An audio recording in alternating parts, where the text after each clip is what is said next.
Escudero. Nako, graduate po namin ng UP yan.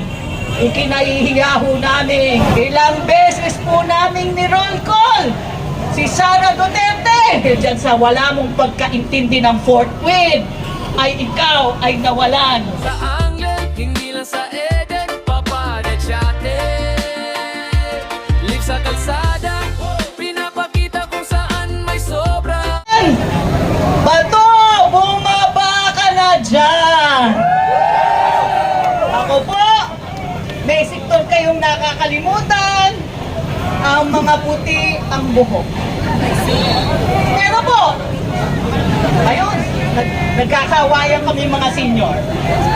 Pero po, kahit tayo ay maputi na ang buhok, medyo bumibigay-bigay yung ating tuhod, di po ba?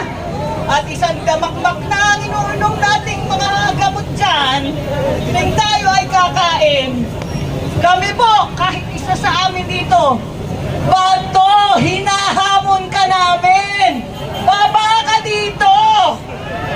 Kaya namin, kahit lang kami mga seniors para hindi ka matakot, citizens arrest! Hagi ka na! Pero, okay lang sa amin kung umiyak ka muna kay Robin bago ko bumaba dito. Bibigyan ka pa ng tissue ng ating mga kabataan kung gusto mo umiyak muna kay Robin bago ka bumaba dito. At sir, kung sakaling aakyat kayo sa hagdan dito para mag-surrender sa akin, papayag ho kaming bigyan kayo ng assist nang hindi na po kayo ay madapa pa ulit. Ngayon po, teacher din po ako sa UP. Yang si Sara Duterte, hinintay ko po ng hinintay sa Committee on Justice. Absent po. Ilang beses po naming ni-roll call si Sara Duterte. Absent po. Sabi po niya sa taong bayan na ang kanyang mga teacher ma'am at teacher sir, haharap na lang ako sa Senado. Alright. Kumbaga, I will be absent buong semestre, pero pagdating ng final exam, ako ay gagawa ng pagkagaling-galing. Ako ang magiging top 1 ng inyong klase. Alright, eto na ang ating final exam. Ang tawag dyan, impeachment trial. Ang tawag dyan ay malalaman na natin. Magpapakitang gilas na po siya kahit absent siya buong semester. Ano po ang ginawa niya? Binago po niya ang curriculum at yung classroom. Pinalitan niya po ang mga profesor. Hindi po innocence yan. Ang tawag sa English niyan ay conscientiousness of guilt. Alam niya na guilty siya, kaya tatakbo na siya.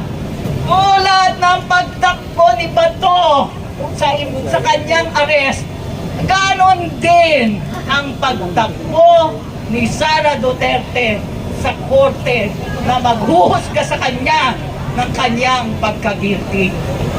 Hindi pa po tayo tapos. Etong si Alan Peter Cayetano. Sir, ulit po, kaming mapuputi na ang buhok at yung malapit ng mag-menopause. Naalala na po namin yung kaldero.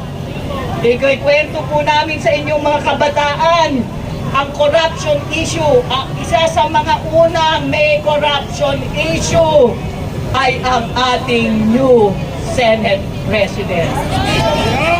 Hello, Caldero! Hello! Tapos po, hindi pa po tayo tapos. Yan, si Chis Escudero. Nako, graduate po namin ng UP yan. Ikinahihiya ho namin mga profesor ng UP. Bakit po? Hindi marunong mag-Ingles. Okay na kung hindi siya marunong mag-Ingles. Kahit isang English word lang, sana ang kanyang intindihin. Hindi pa niya alam. Yang tinatawag na fourth win. Paano ka nagkapasa ng UP Law, Escudero? Kung yung fourth win, hindi mo naintindihan. Pero alalahanin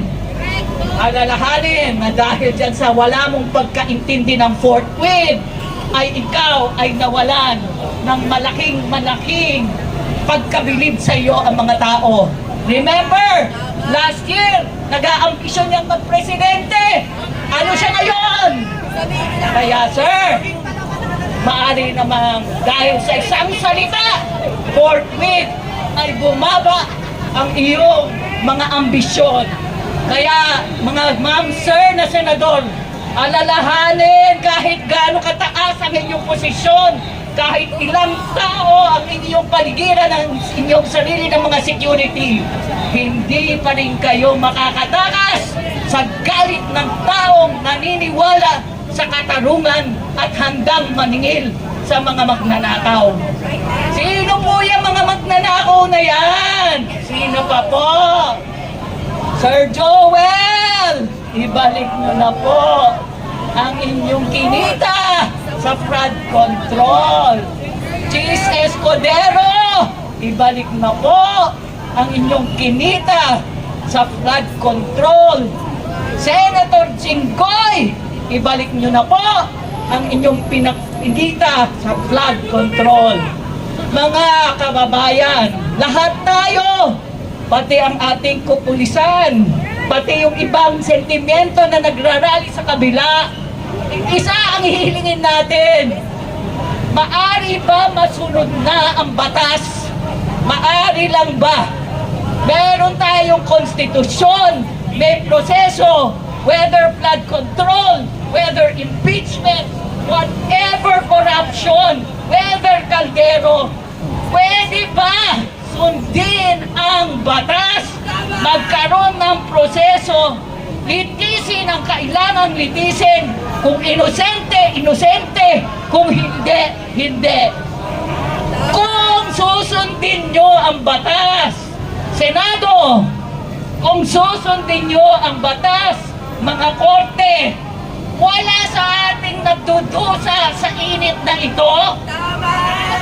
Karkapulisan natin, whether tayo, kahit po yung mga pro-Duterte, kung sundin ang batas at inapat ng tama ang hustisya, tahimik ang bayan, wala sa ating narito na nagdurusa. Tama na po aming mga leader. Patahimikin nyo na po ang bayan. Gawin nyo ang tama. Impeach, try, ang ating trial court ay gawin na. Forthwith na po. Kaya po, Bato de la Rosa, Sara Duterte, maraming salamat po. Maraming salamat po kasama si Livia mula po sa Tindig Pilipinas. Maraming salamat po. Ano, grabe, naalala ko nga, isang taon na pala mula nung in-archive nila yung impeachment! Grabe! Naalala ko yung gabing yun, yung mga kasama ko sa labas na Akbayan Youth na nababasa ng ulan.